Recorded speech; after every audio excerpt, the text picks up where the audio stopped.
Bonjour à toutes et tous. Il est midi. Merci de votre ponctualité à tous ceux qui sont déjà arrivés. On va attendre quelques petites secondes que les participants arrivent. Alors, je rappelle pour ceux qui nous rejoignent pour la première fois, vous avez un petit chat sur lequel vous pouvez intervenir et je pense que Elodie vous fera parler. Ceux qui préfèrent le faire de manière anonyme peuvent aller dans les questions. Donc, n'hésitez pas à utiliser soit le chat, soit les questions. Donc, nous sommes ravis de vous accueillir aujourd'hui. Alors, je vais me présenter rapidement et je vais présenter Elodie pour ceux qui ne la connaissent pas encore.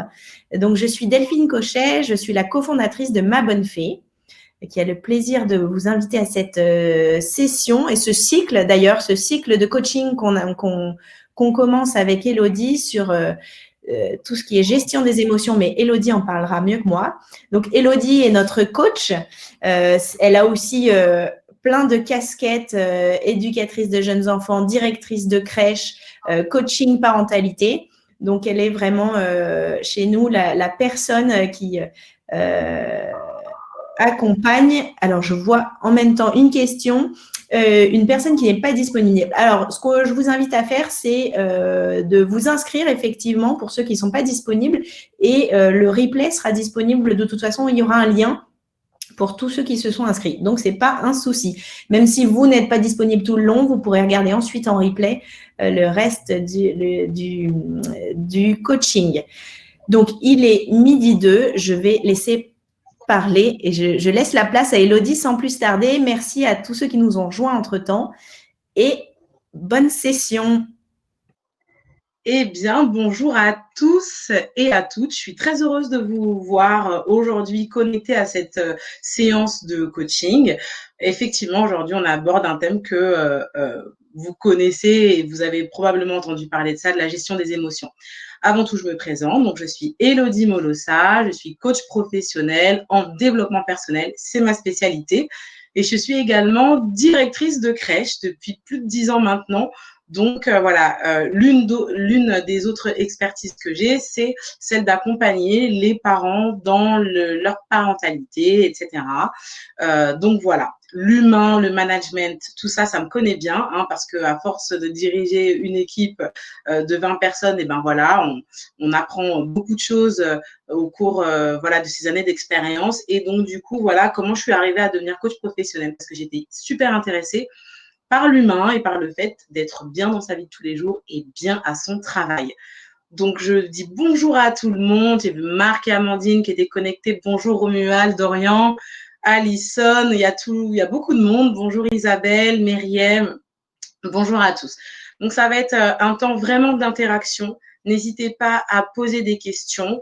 Ça va être effectivement, comme le disait Delphine, on a travaillé sur tout un parcours en fait autour du développement personnel de suite logique. Donc en fait aujourd'hui on est un peu à la première session de coaching et il y a d'autres sessions qui vont être en lien les unes avec les autres que vous pourrez suivre en vous connectant sur Ma Bonne Fée. Voilà, sans plus tarder on commence. Ça va être top, vous allez voir. On va se mettre en action tout de suite. Vous allez pouvoir poser des questions. Je vais vous donner des clés vraiment pour apprendre à gérer vos émotions. Donc, je partage mon écran. Allez, c'est parti. Hop.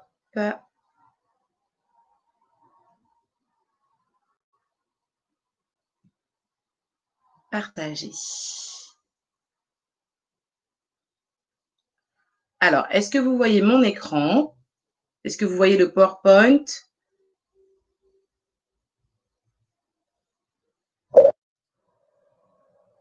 Non. Ah, alors. Qu'est pas ça. J'arrête le partage, on va recommencer.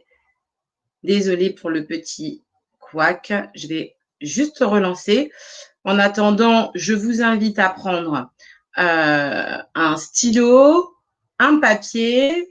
Vous l'avez probablement déjà fait pour pouvoir noter toutes les petites choses que je vais vous dire, tout ce qui va vous sembler intéressant. Voilà, donc n'hésitez pas à prendre un papier, un stylo pour noter tout ce qu'on va se dire aujourd'hui et surtout si vous avez des questions. Allez, on y retourne. Normalement, là, on devrait être bon. Est-ce que vous voyez le PowerPoint? Alors, Delphine, je ne vois plus les commentaires, donc si juste tu pouvais me dire si cette fois-ci c'est bon. Alors là, on voit ton fichier. J'aime bien nos aléas du direct. C'est bien parce que sachez qu'on s'entraîne toujours avant. Et c'est les aléas du direct. Là, on voyait ton fichier. Voilà. Ok, je recommence. Ce PowerPoint, c'est bien. En fait, on donne une excuse aux derniers retardataires de nous rejoindre et de ne rien manquer. Exactement. Donc, bienvenue à ceux qui nous ont rejoints ça y entre-temps. est. Merci de votre patience. Et là, c'est bon. Et là, c'est parfait. Merci, Evelyne. À tout de suite. Moi, Alors, j'ai on y va. mon papier et mon crayon. Ok, alors on y va. Merci Delphine pour ton assistance. Gérer ses émotions au quotidien et au travail, c'est donc quelque chose de très important. Vous allez le découvrir pourquoi. Je pense que si vous êtes connecté, c'est que ce sujet vous intéresse. Mais avant donc de savoir comment gérer, il faut essayer de comprendre ce que c'est qu'une émotion. Une émotion, c'est une réaction psychophysiologique qui est provoquée par un événement, une pensée ou une personne. C'est une réaction qui est souvent brutale puisqu'elle arrive soudainement et elle est de courte durée et elle génère des comportements expressifs. L'émotion est associée à l'humeur, au tempérament, à la personnalité, à la disposition, à la motivation, à la sensibilité des uns et des autres. C'est-à-dire qu'une même émotion peut provoquer deux réactions complètement différentes selon la personne qui la vit.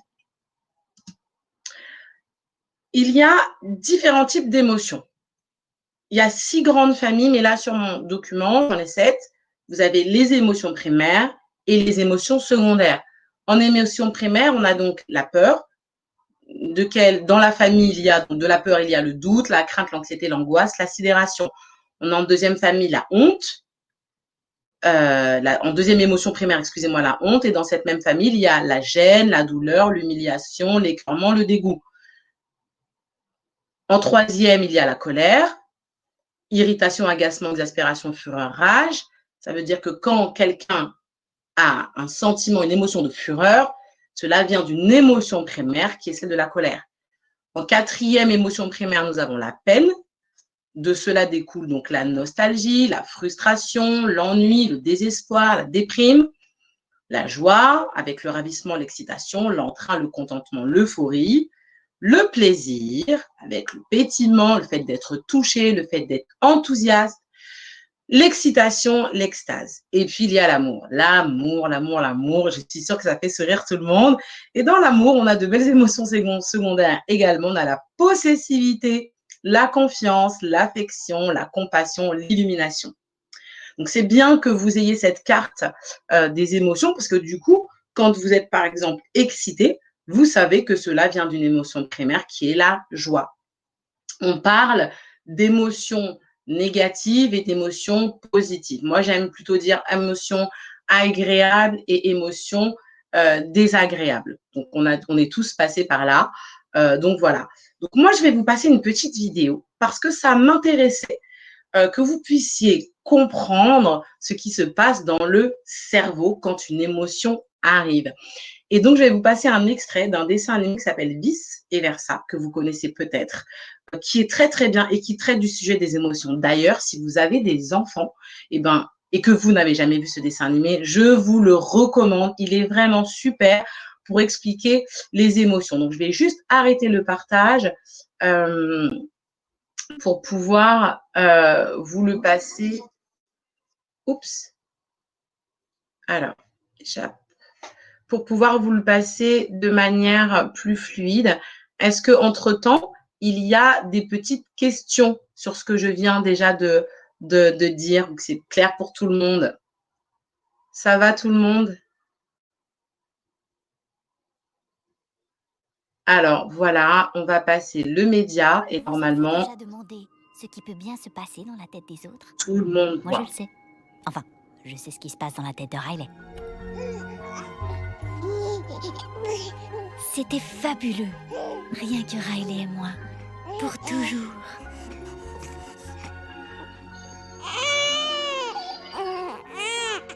Enfin, presque. Jusqu'à... Je m'appelle Tristesse. Oh, bonjour Tristesse. Je m'appelle Joie. Bon. Excuse-moi. Tu permets, je vais arranger ça. D'accord? Et ça ne faisait que commencer. Le quartier cérébral allait devenir un hall de gare. Remarquable. Ok, on est hors de danger. Merveilleux. Là, non, virage. Je vous présente Peur. Avec lui, Riley est en parfaite sécurité. Doucement, doucement, attention, on est bon. Non, on est bon. Merci, je n'ai fait que mon devoir. C'est parti!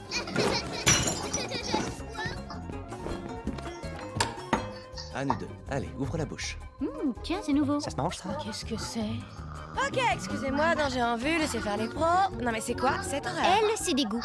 Elle est là pour empêcher Riley de s'empoisonner, physiquement et socialement. La couleur m'inspire pas, c'est pas top au niveau de la forme, attendez. C'est du brocoli!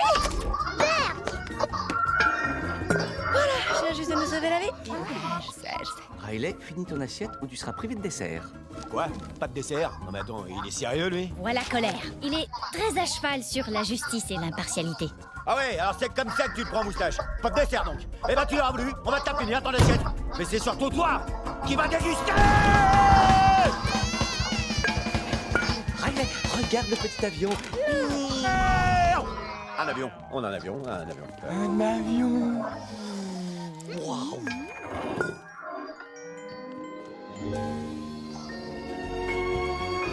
Et voilà, on adore Riley. Elle a de super amis, une super maison. On ne peut pas rêver mieux. Et puis, Riley a 11 ans. Je vois pas ce qui pourrait arriver. Quoi?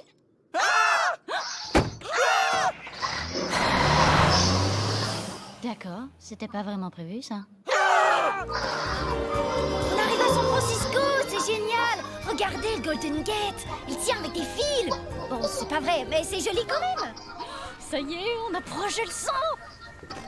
C'est bon, attention, nouvelle maison et...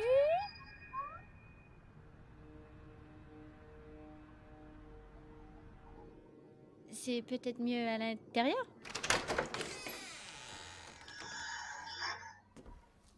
Non mais attendez, c'est une blague, on va pas s'installer là. On est C'est obligé. répugnant, il doit y avoir un truc mort ici. Ouvrir ton déménagement? Oh, vous exagérez, arrêtez un peu, personne n'est mort. Génial, Je j'adore. vais être C'est un malade. cimetière, on va tous y rester, on va attraper la rage. Descends de ma tête. Pendant tout le voyage, papa nous a dit que notre nouvelle chambre était super, alors jetez un coup d'œil. C'est parti, mon kiki. Non, non, non, non, non, non. À mon avis, elle s'est suicidée, la souris. Ouh là, je suis énervé là. On vient de prendre Riley perpète. peut pas habiter ici. Attendez, vite, vite. Il y a pas de c'est Et puis ça pue, ça pue. Ouais, pas du tout, là. Je suis sûre que nos rideaux à papillons vont arranger ça. J'ai lu quelque part qu'une chambre vide était un don du ciel. Et où t'as lu ça, Peu toi? importe, je l'ai lu, donc c'est vrai. On va mettre le lit là-bas et le bureau de ce côté. La lampe de hockey ici, c'est top. Une chaise. Voilà. Collection Ouais, de trophées. j'aurais pas mis Ça tire sur le mur. Des étoiles. On est bien là. Et voilà pour notre petit extrait.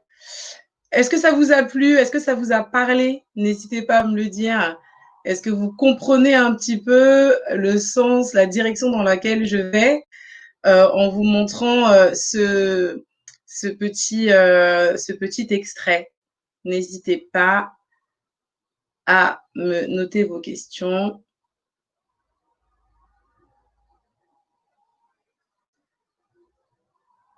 Je regarde vos questions en même temps. Ok, ça va pour tout le monde? Ok, bah écoutez, si ça va pour tout le monde, alors on continue. C'est top, me dit Marjorie. Ok, très bien. Allez, on continue. Je repartage mon écran. On retourne donc sur notre PowerPoint après cette petite pause dessin animé qui a fait plaisir à tout le monde, j'en suis certaine. Hop. Hop. Et donc, voilà. Donc, pourquoi je vous ai fait passer ce dessin animé? C'est parce que je voulais que vous compreniez un peu ce qui se passe à l'intérieur quand on a des émotions. Tout est géré de l'intérieur par rapport à une situation vécue. Donc, la principale cause des émotions, c'est quoi? C'est une situation, ce que je vis, un événement, une personne, une chose, un animal présent, passé ou futur, réel ou imaginaire.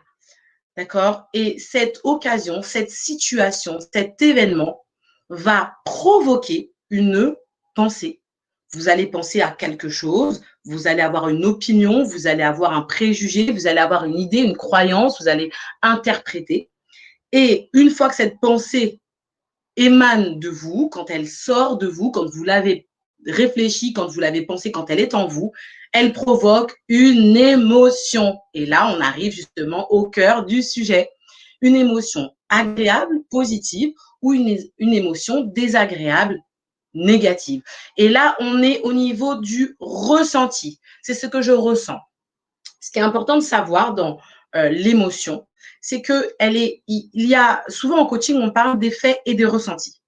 Et l'émotion n'est que du ressenti. C'est dans le domaine du ressenti. Donc, le factuel vient bien après dans l'émotion. Le factuel vient dans le comportement, dans les conséquences qui découlent de ce que j'ai ressenti lors de mon émotion. OK? On va y revenir après. Donc, une fois que je ressens quelque chose, une émotion agréable ou désagréable, eh bien, cela entraîne un comportement approprié ou inapproprié.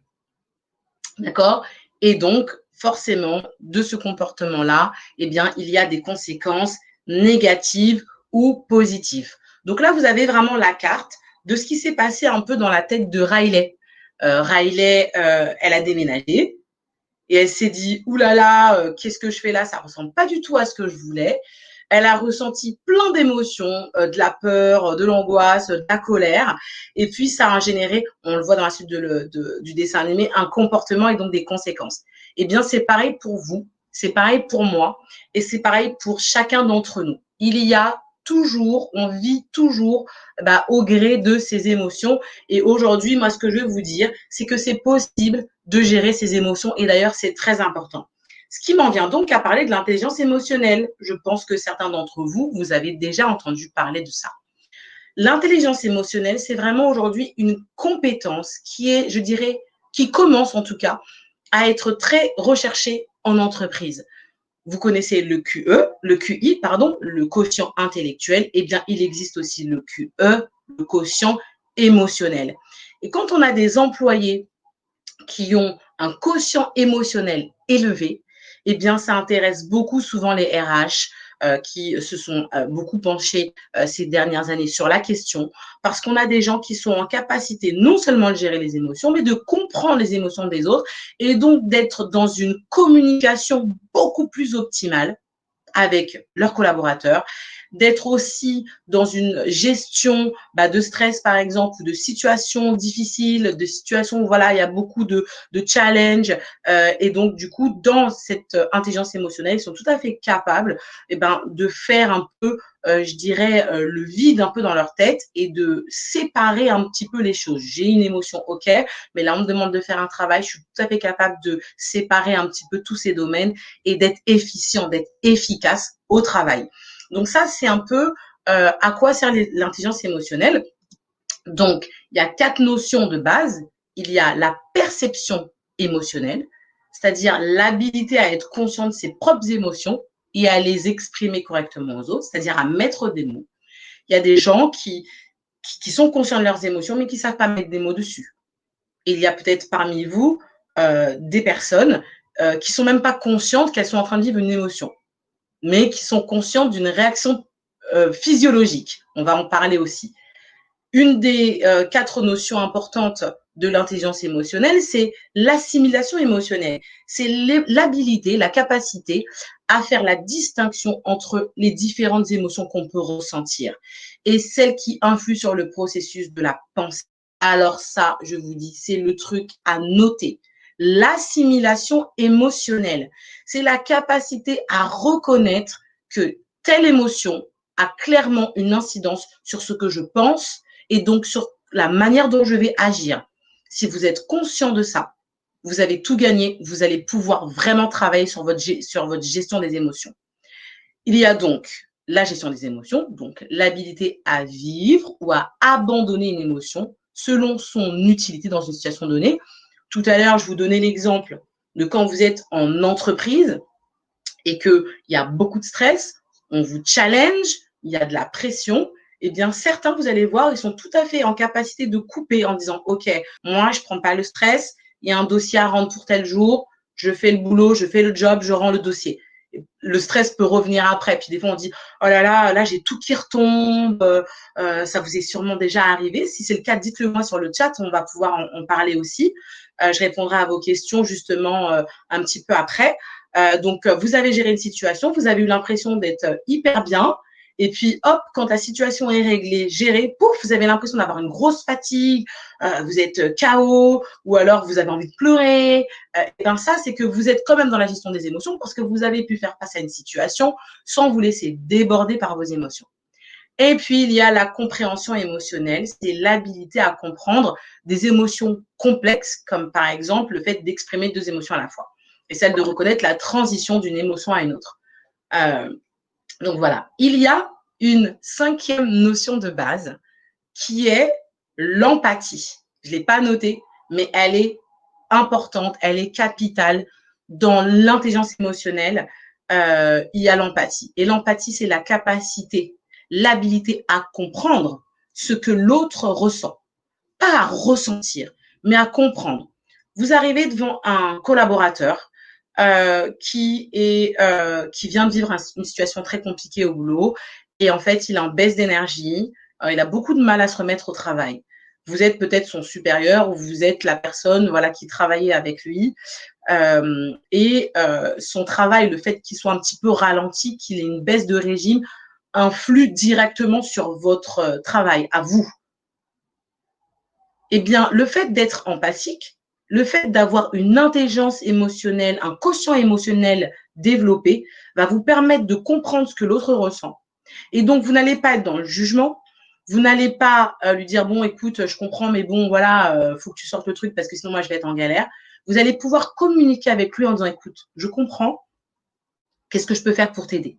Parce que vous êtes dans l'empathie. Et quand on est dans l'empathie, on ne peut être qu'un super collaborateur parce que du coup, vous comprenez et vous êtes en capacité de soutenir, d'aider la personne qui est en face de vous, qui a, elle, beaucoup plus de difficultés à gérer ses émotions. Est-ce que, je veux faire une pause sur le partage d'écran, est-ce que vous avez des questions?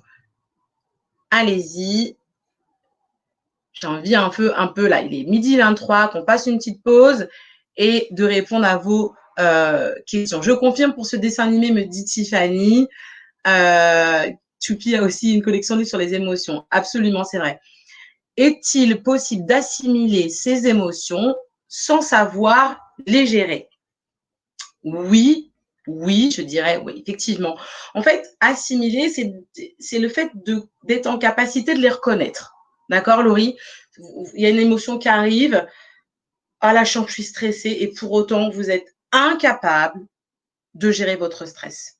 Ça vous demande une autre compétence. Ça vous demande une autre skill, j'allais vous dire. Une autre compétence, ça vous demande. Ça va vous demander de réfléchir à pourquoi vous êtes stressé. Et on va y venir dans les clés que je vais vous donner là tout de suite. OK, s'il n'y a pas d'autres questions, je recommence le partage et puis on avance. Alors, hop, je me remets sur le partage d'écran. Hop là, et on continue. Hop là. Donc, je retourne à ma page. OK. Ce qui se passe dans le cerveau, c'est important. Vous avez donc la partie grise qui est le néocortex. Et en fait, le néocortex, c'est toute la partie de la réflexion, de la logique, de la créativité aussi. Ça, c'est la partie du néocortex. La partie bleue turquoise, c'est donc la partie du cerveau qui est donc le limbique et c'est l'émotionnel. Et puis en rose, vous avez le cerveau reptilien, c'est l'instinctif. Le cerveau reptilien ne réfléchit pas, c'est action-réaction. Pourquoi je vous montre le cerveau? Parce qu'en fait, quand il y a une émotion qui vous submerge, c'est comme si en fait le néocortex était bloqué, vous ne pouvez plus réfléchir. C'est le cerveau limbique qui a toute la place. Vous êtes dans votre émotion, dans votre émotion, dans votre émotion. Et le cerveau reptilien réagit. Je vous donne un exemple. Je suis stressée, le stress vient. Mon cerveau arrête de réfléchir. C'est pour ça que souvent, quand vous êtes stressé, qu'on vous demande de répondre à une question, vous êtes dans un examen, par exemple. Vous passez un examen, vous êtes très stressé. on vous demande de répondre à une question, pouf, vous n'y arrivez plus. Et vous savez la réponse, vous avez révisé, vous connaissez, ou un entretien, vous savez ce que vous devez répondre. Mais là, tout d'un coup, c'est le blackout. Le cerveau néocortex, la partie néocortex du cerveau, donc, c'est complètement arrêté parce qu'en fait, votre cerveau limbique est en alerte. Je suis stressé, je suis stressé, je suis stressé.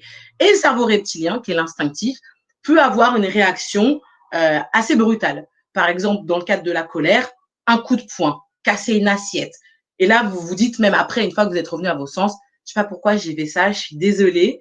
Et bien là, c'est votre cerveau reptilien qui a pris la place du néocortex. Et tout d'un coup, quand l'émotion, parce que tout à l'heure, dans la définition, je vous disais que c'était quelque chose de brutal, mais qui disparaissait aussi assez rapidement, l'émotion, donc du coup, s'apaise.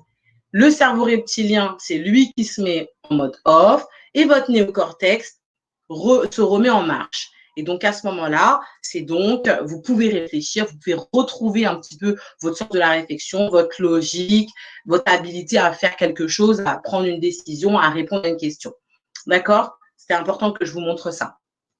Donc, aujourd'hui, la question, le sujet pour lequel on est là, c'est comment gérer ses émotions. Eh bien, dans un premier temps, il faut reconnaître que nos émotions influencent notre quotidien.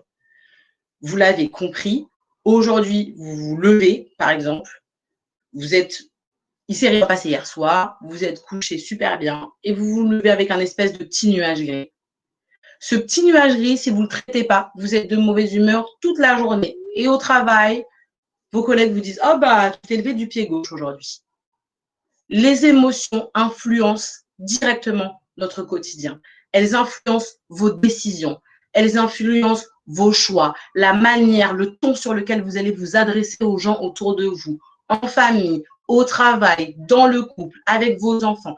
Les émotions influencent complètement votre quotidien. Et c'est pour ça, c'est très important de pouvoir les gérer. Si vous êtes quelqu'un qui gère ses émotions, vous allez pouvoir vraiment être maître de vous-même, plus être dans le contrôle de ce que vous voulez, à quoi votre journée ressemble. Excusez-moi, je me suis un peu mélangé les pinceaux, mais vous allez pouvoir être dans un meilleur contrôle de vous-même. Vos émotions ne peuvent pas avoir le dessus sur vous. Moi, je suis coach et mon rôle, c'est de vous dire que ça, c'est pas possible. Vous avez probablement autour de vous ou dans votre famille des gens qui sont très émotionnels. Un coup, ils sont en haut, un coup, ils sont en bas. Ils sont en bas, ils ne peuvent plus rien faire, ils sont déprimés, ils n'ont plus envie, il faut toujours leur parler, les relever, les motiver. C'est fatigant. Quelqu'un qui est souvent, qui a une maîtrise, par exemple, un manque de maîtrise de la colère, par exemple, qui va souvent se mettre dans des états de fureur parce que la personne a du mal à gérer ses émotions, va donc avoir une conséquence sur ses relations avec les autres, va avoir des conséquences sur sa propre sécurité, parce que des fois, il y a des gens qui se font du mal ou qui font du mal aux autres. Donc, reconnaître que nos émotions influencent notre quotidien. Et j'ai une question à vous poser. Est-ce qu'aujourd'hui, il y a une émotion qui influence votre quotidien? Est-ce que vous êtes quelqu'un qui a un problème de gestion du stress, ou vous êtes anxieux de nature? Allez, moi, je suis de nature anxieuse. Souvent, on entend des choses comme ça. Je suis de nature stressée. Est-ce que vous êtes quelqu'un qui a des difficultés à gérer la colère, par exemple? Ou au contraire, vous êtes quelqu'un qui vous mettez à pleurer un petit peu pour tout et pour rien. Oh, je suis émue. Alors, vous avez un collègue qui se fait remercier, vous pleurez. Il se passe quelque chose dans la vie d'un de vos collègues, vous pleurez. Dites-moi un peu, je vais arrêter le partage parce que j'aime bien discuter avec vous. Je trouve que c'est super intéressant d'avoir des échanges. Donc, je veux lire un petit peu. Voilà. OK. Parfois, on peut ressentir des émotions sans en comprendre l'origine. Tout à fait, tout à fait, tout à fait.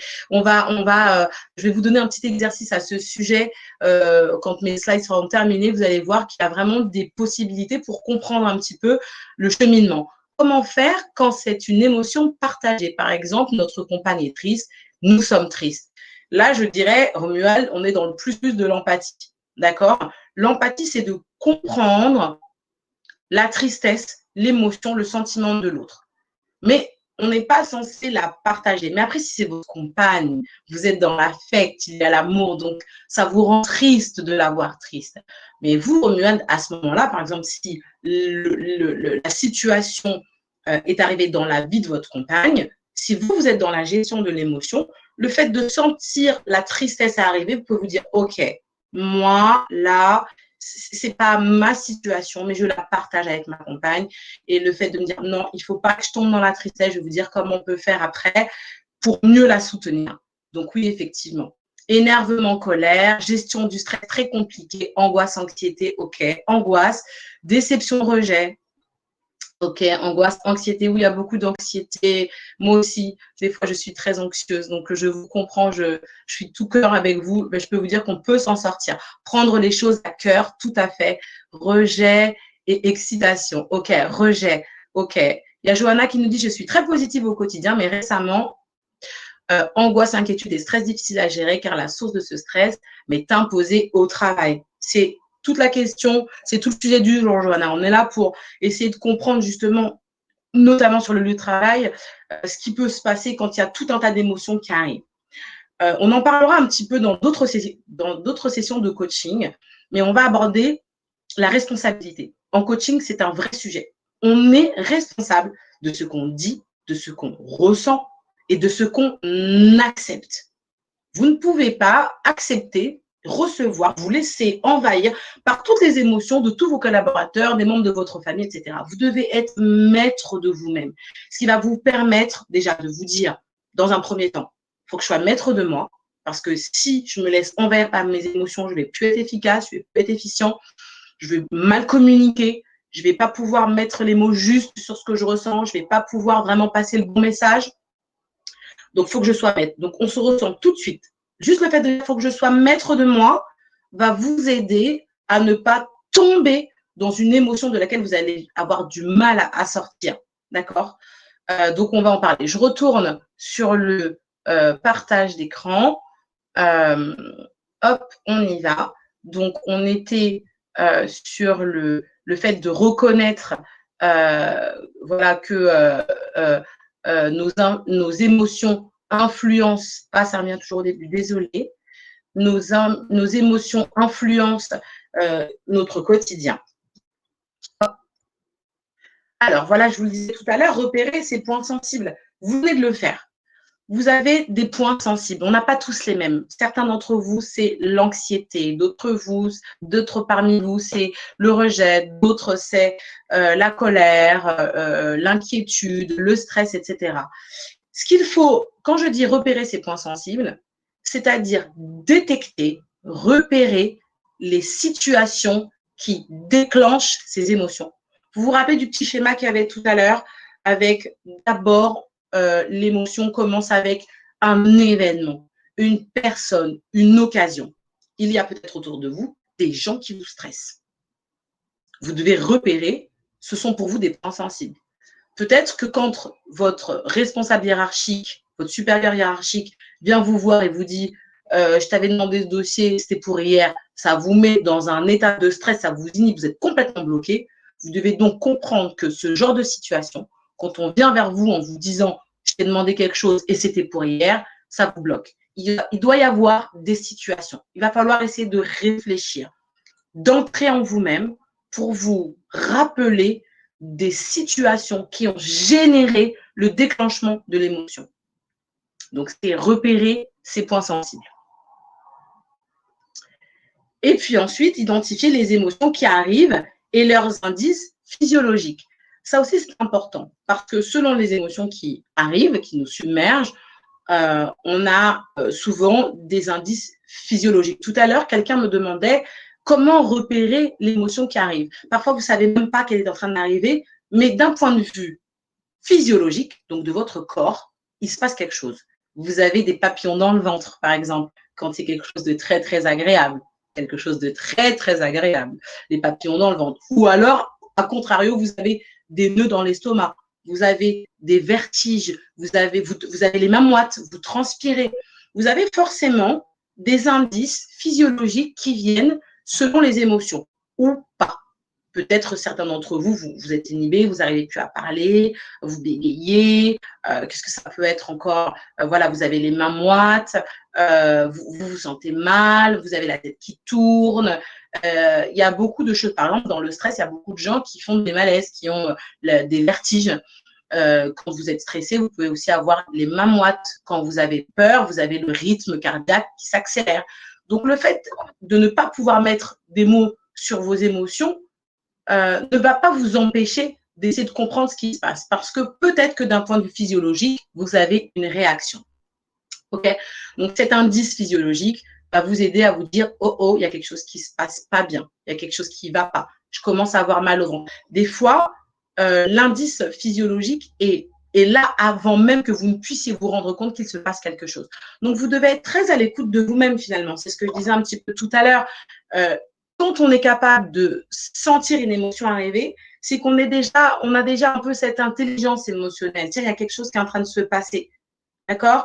Et quand c'est un peu trop flou pour vous, quand c'est un peu trop vague, eh ben vous avez l'indice physiologique qui est là pour vous aider. OK? J'avance. Se questionner sur la cause de ces émotions ressenties. Il y a des émotions qui arrivent. Qu'est-ce qui se passe? Qu'est-ce qui vient de se passer?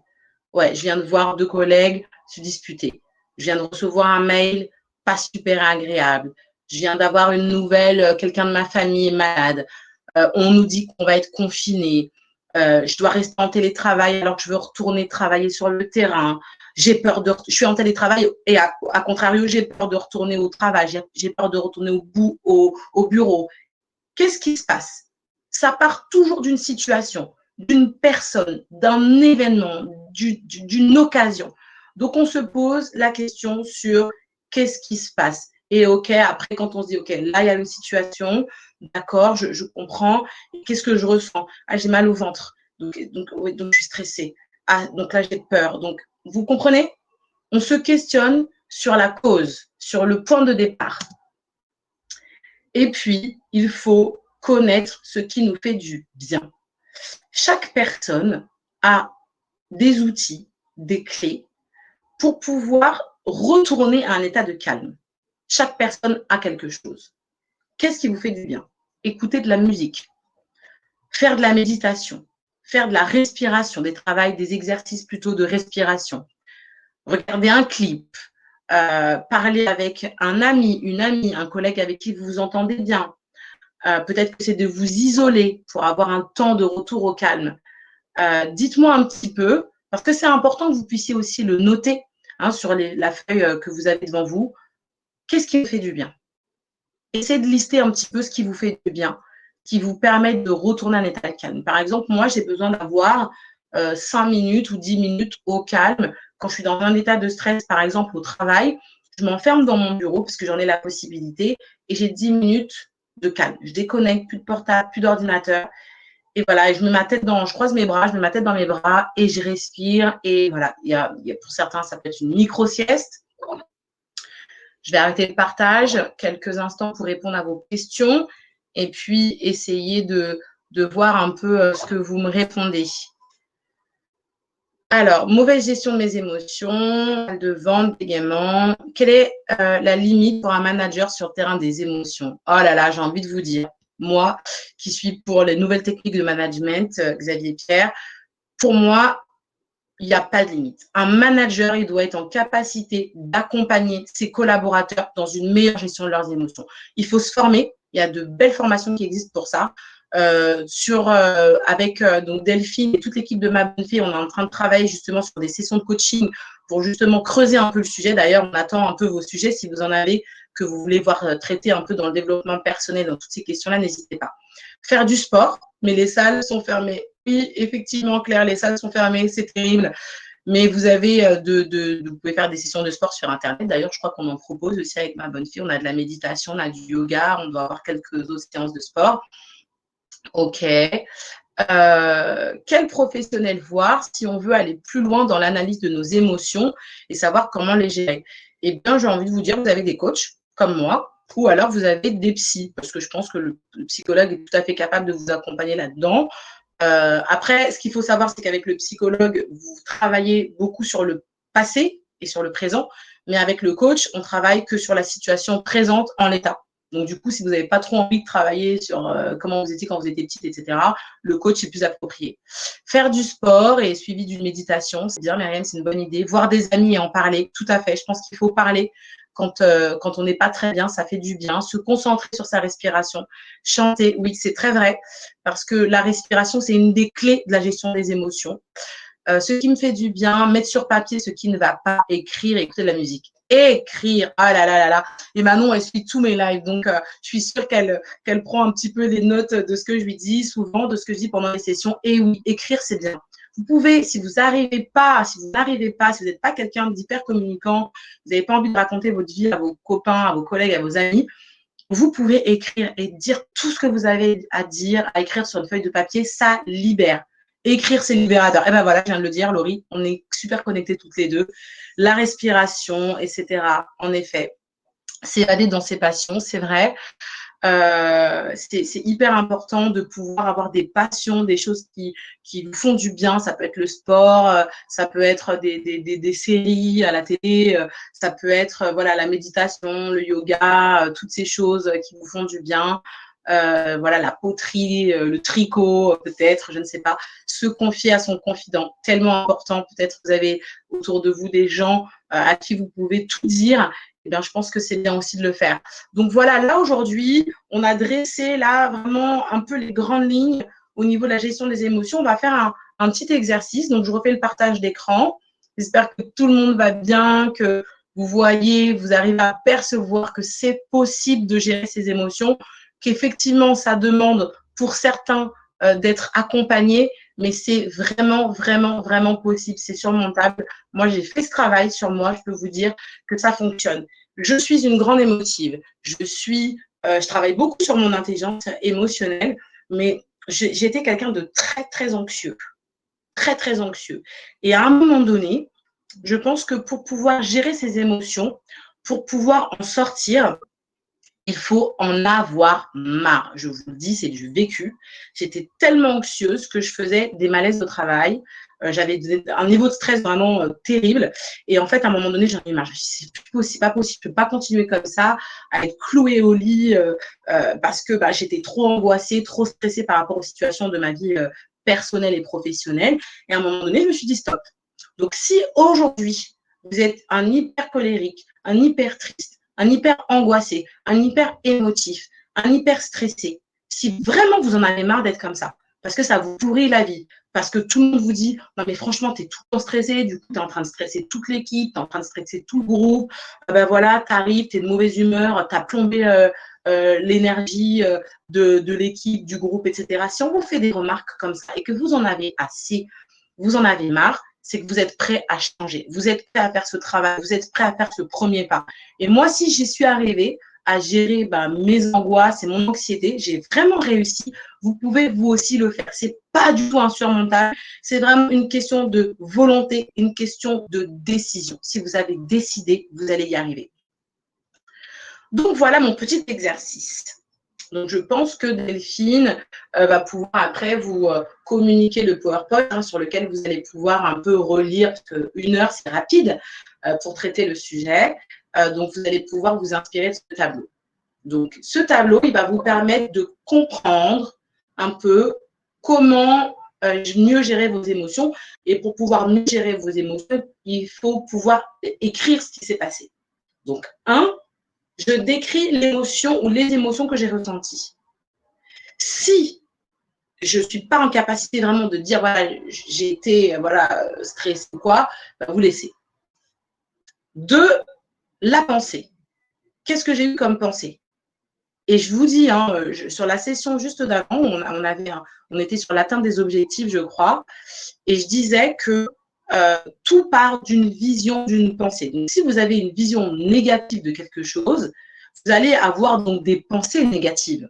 Et donc, dans ces pensées négatives, en fait, elles sont nourries un peu par votre émotion qui n'est pas une émotion positive, d'accord? Émotion négative, d'accord? Une émotion désagréable qui donne une vision. Non, je reprends. Une situation que vous avez vécue, selon la manière dont vous allez percevoir la situation. vous allez en avoir une bonne ou une mauvaise vision. Si vous avez une mauvaise vision de cette situation, paf, l'émotion négative arrive et donc vous commencez à cogiter. Si vous êtes comme moi, il se passe quelque chose au boulot, il se passe quelque chose à la maison et vous cogitez, vous cogitez, vous cogitez. Et ça tourne, et ça tourne, et ça tourne tellement que je dirais même des fois, techniquement, ça descend dans votre cœur, quoi. Donc, vous n'êtes plus bien. Et donc là, l'émotion, elle s'est étalée. Vous avez votre cerveau néocortex qui est complètement bloqué. Vous n'arrivez plus à réfléchir. Mais vous avez une réaction physiologique. Maux de ventre, maux de tête, vertige, main moite, transpiration. Vous êtes complètement inhibé, vous n'arrivez plus, vous tremblez. D'accord? Et quel comportement cela a induit? Donc, vous pouvez le faire sur chacune des émotions que vous avez ressenties. Vous avez forcément des exemples de situations dans lesquelles vous vous êtes mis en colère. C'est plus facile de travailler sur les émotions passées et des situations qui se sont passées avant. Pourquoi? Parce que vous avez pris du recul depuis et donc là, aujourd'hui, vous êtes en mesure de décrypter tout ce qui s'est passé. Donc, il y a quelques jours, je me suis mise en colère. Donc, j'étais en colère. Ma pensée, c'est punaise, quand est-ce que ça va s'arrêter ce bordel? J'en ai marre, je suis fatiguée, j'en peux plus, on n'arrête pas de me demander trop de trucs. Voilà ce que j'ai pensé. Ma réaction physiologique, c'est que j'ai eu très mal à la tête. Et qu'est-ce que j'ai fait? J'ai dit, OK, moi j'arrête tout, j'en ai marre. Donc, ça, c'est ma situation. Donc, vous allez pouvoir le faire sur la colère, sur les émotions surtout que vous avez citées plus haut quand je vous ai posé la question. Il y en a qui m'ont dit anxiété, peur, stress, colère, d'accord? Donc, essayez de parler de 3 émotions qui vous submergent beaucoup, que vous avez du mal à gérer quand elles arrivent, et vous allez pouvoir faire cet exercice tranquillement. Vous pouvez le faire avec vos collègues, vous pouvez partager le support avec vos collègues et les encourager à suivre nos sessions de coaching parce que vraiment, c'est important. Et voilà, vous pouvez partager ce petit exercice. Moi, je vous encourage à le faire tranquillement à la maison ou sur votre temps de pause pour que vous puissiez vraiment donner du détail à ce qui s'est passé. Et vous allez voir, après, ça va vous dresser plusieurs tableaux. Et qu'est-ce qui va se passer la prochaine fois que cette émotion que vous aurez travaillée, que vous aurez décryptée, va venir? Vous allez la voir arriver de loin. Vous allez avoir la petite alarme qui va clignoter. Tu es en colère, t'es en colère. Et donc, vous savez que vous allez avoir des mauvaises pensées. Donc, vous allez tout de suite vous dire, OK, non, je ne laisse pas la colère me dominer. Sûrement pas. Pourquoi? Parce que sinon, ça va générer ce qui s'est passé la dernière fois. J'ai mis un coup de poing dans une porte, ou j'ai claqué la porte, je suis partie du boulot, ou j'ai dit un truc à mon enfant que j'aurais pas dû dire parce que j'étais en colère, j'ai regretté, parce qu'après, il faut demander pardon, etc. C'est pas très drôle de venir en arrière. Donc, le fait d'avoir toutes ces émotions, de décrypter, eh ben, ça va vous permettre de mieux appréhender la prochaine fois qu'elles vont arriver. On arrive donc à notre résumé. Finalement, je pense que j'ai un petit peu de temps, je regarde là, les 48, oui, on va pouvoir échanger. Super, il est 12h48.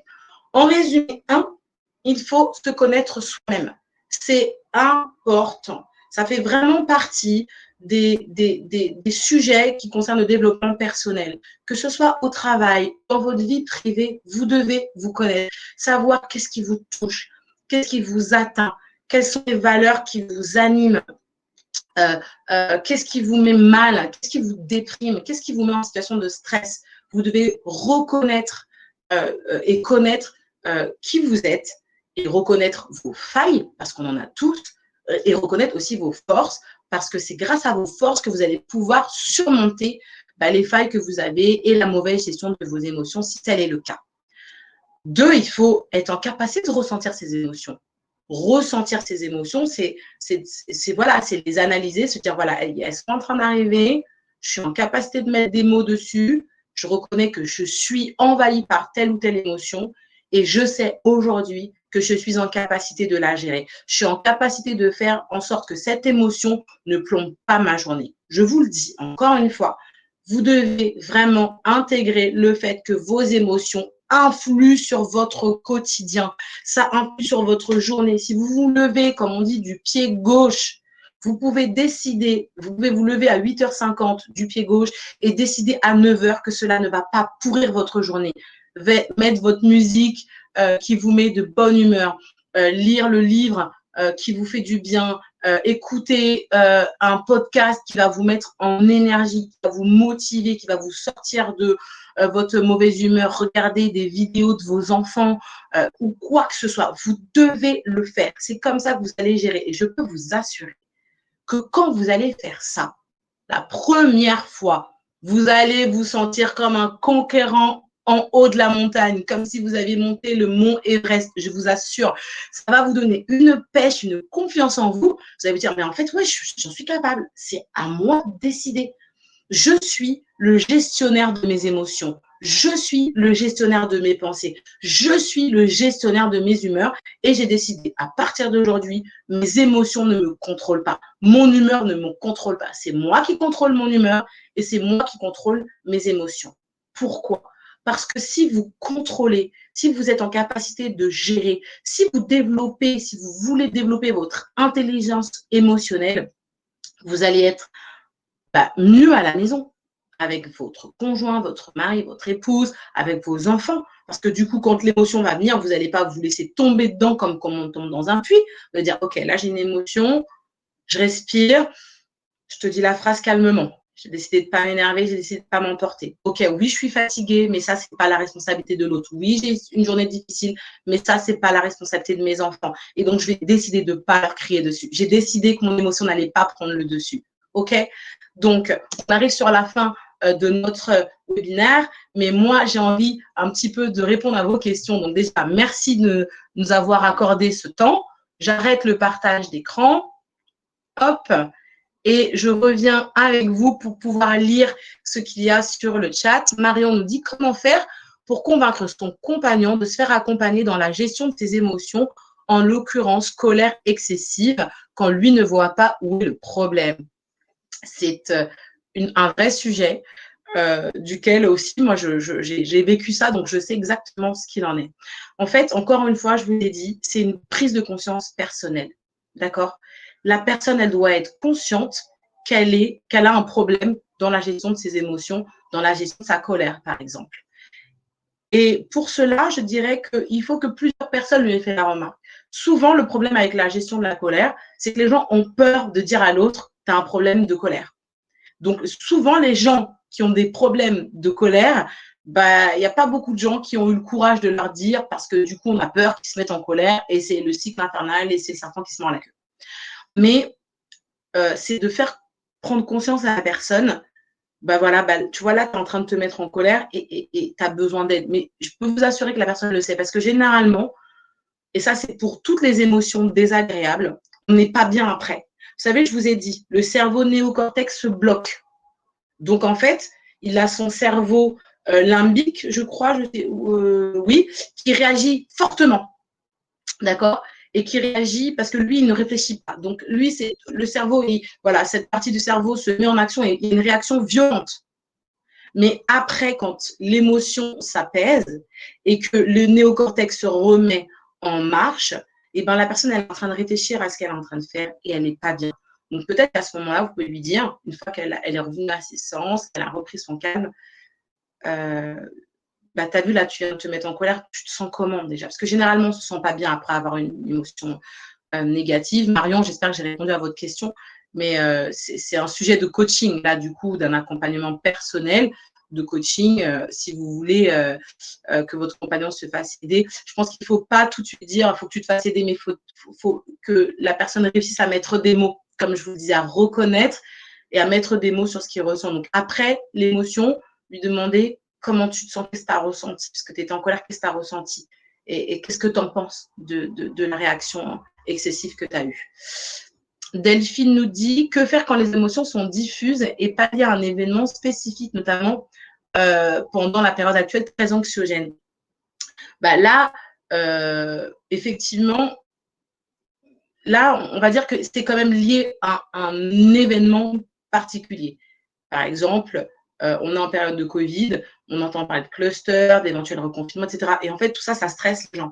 Mais en fait, comme ce n'est pas une situation de laquelle vous êtes directement impacté, bah justement, on a l'impression un peu que c'est nébuleux, que c'est un peu partout. On dit, ouais, on sort, on sent que les gens, ils sont pas hyper bien. Il y a un espèce de climat vraiment très désagréable, même au travail, voilà. On en parle beaucoup, les infos, etc. Je pense que là, c'est vraiment le recul. C'est-à-dire que vous devez vous dire, OK, la situation, elle est telle qu'elle est, mais moi, j'ai besoin que ça n'ait pas d'impact sur moi. J'ai besoin que cette situation-là ne me mette pas sans dessus-dessous, parce que sinon, c'est vous qui allez perdre en efficacité. C'est vous qui allez être mal. La situation, elle est là. Et on est dedans pour encore un bon moment. Donc, si vous n'avez pas la conscience et la responsabilité même de vous dire, il ne faut pas que cette situation me touche, eh ben, vous allez être prise dedans et puis vous allez écouter tout le monde. Alors, il faut savoir dire stop. D'accord? Quand on est, par exemple, avec des collègues qui disent « Ah, t'as vu les infos, etc. » Il faut dire « Ouais, moi, je ne regarde pas les infos en ce moment. » En fait, vous protégez. Ça, c'est votre responsabilité. On en parlera lors d'une prochaine séance de coaching qui va donc dans le sens un peu de ce qu'on est en train de faire aujourd'hui. C'est la responsabilité. C'est votre responsabilité de dire « Je n'écoute pas la radio, je n'écoute pas les infos parce que je sais que je suis sensible et que si j'entends ça, ça va me stresser. Je sais que si à la machine à café, je parle de ça, ça va me stresser. » On reçoit des fois des vidéos WhatsApp qui viennent de partout et on entend des gens dire « Attention, les gens sont en train de mourir dans les hôpitaux, etc. On n'est pas protégé. » Si j'entends ça, ça va me stresser. Il y a des gens à qui ça fait rien du tout. Ils écoutent, ils disent « Non, ça, poubelle. » Mais il y a des gens parmi vous, peut-être, vous êtes très sensibles à ça. Protégez-vous. Ce sont vos émotions et c'est vous qui allez être mal. C'est vous qui allez être inefficace au travail. C'est vous qui allez être nerveux, en colère, mal à la maison, mal avec vos enfants, qui allez faire la gueule à votre conjoint si vous ne gérez pas cette situation, si vous ne dites pas non, si vous ne bloquez pas. D'accord? Donc voilà, Delphine, pour la petite réponse. Laurie, que faire quand nos émotions, aussi bien les plus négatives que les plus positives, sont liées à une seule et même personne, mais que cette personne, on l'a dans la peau? C'est ça, j'ai bien compris. Aïe, quelle question. Alors là, c'est du coaching. Voilà. Alors, eh bien, écoutez, ça peut être le sujet d'une session de coaching. Si c'est votre demande, n'hésitez pas à le mettre après. Il y a Delphine qui va vous donner un petit sondage. Il y a des gens qui sont toxiques autour de vous. Donc, les relations toxiques, c'est vraiment quelque chose de difficile à gérer. Si vous savez que cette relation n'est pas bonne pour vous, vous avez la responsabilité d'en sortir. Alors, je vous donne une réponse très générale, d'accord? Je ne connais pas les détails de la situation, je ne sais pas exactement de quelles émotions vous parlez, mais en tout cas, vous êtes en mesure de savoir, parce que vous êtes un adulte, parce que vous savez quand même à quoi vous avez affaire et comment vous êtes dans cette relation.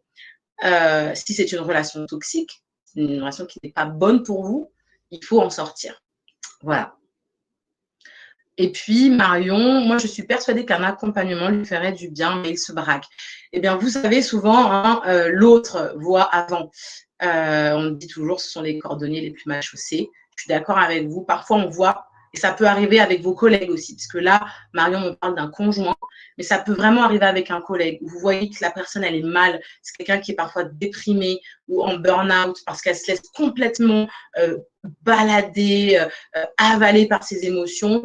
Et c'est difficile parfois pour les gens d'en sortir. Souvent, on voit avant. Il faut vraiment être dans l'empathie.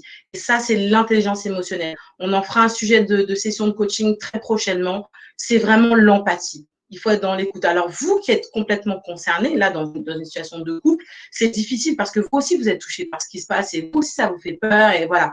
Mais l'empathie, le fait d'être dans la compassion, de dire, OK, je comprends que tu te mettes en colère, même si, voilà, je comprends pas tout, mais je comprends que ça puisse te toucher. Souvent, la colère, ça vient un peu de la peur et d'une incapacité à communiquer. Souvent, les gens qui ont des problèmes de colère sont des gens qui ont du mal à mettre des mots sur ce qu'ils ressentent, ce dont ils ont envie, ce dont ils ont besoin. Marion, dites-moi si je me trompe.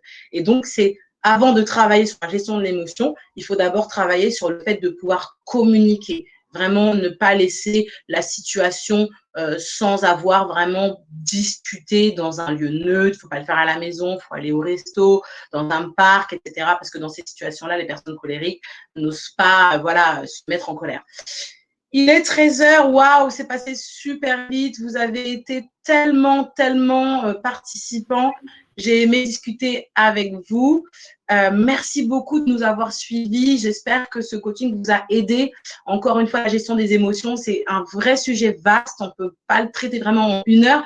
J'espère que ça vous a déjà donné quelques pistes pour pouvoir commencer à travailler à la maison. Si vous avez des questions, n'hésitez pas à vous tourner vers toute l'équipe de Ma Bonne Fée qui va pouvoir peut-être après me les rediriger. Et s'il y a besoin de faire une deuxième session, eh ben, on le fera. Je redonne la parole à Delphine. Merci beaucoup, Élodie, pour ton intervention. J'en profite pour vous demander à tous de remplir le petit sondage qu'on a mis en ligne. Ça nous est utile justement pour connaître la pertinence de ce coaching que vous venez de suivre, sur aussi vos intérêts des prochains cycles qu'on est en train de programmer. Donc, on a mis des premières pistes. Et puis, bien sûr, on vous enverra par mail à tous le petit PDF qui vous permettra de faire l'exercice, de prendre le temps de faire l'exercice que nous proposait Élodie. Voilà, si vous avez des questions, n'hésitez pas à nous contacter. Vous aurez également nos coordonnées dans le petit PDF que vous recevrez. Merci à toutes et tous. Je vous souhaite un bon appétit si vous n'avez pas encore déjeuné. Et on se retrouve la prochaine, c'est le 28 octobre. Le 28 octobre. Et la thématique, Élodie, dans la continuité, ce sera suspense, ce sera gestion des conflits en entreprise et au quotidien. Donc, ça sera justement dans la continuité de ce cycle des émotions et avec un focus sur les conflits. Donc, on vous retrouve, pour ceux qui sont intéressés, le 28 octobre à midi. Merci à tous. À très bientôt. Merci. Au revoir. Merci. Au revoir.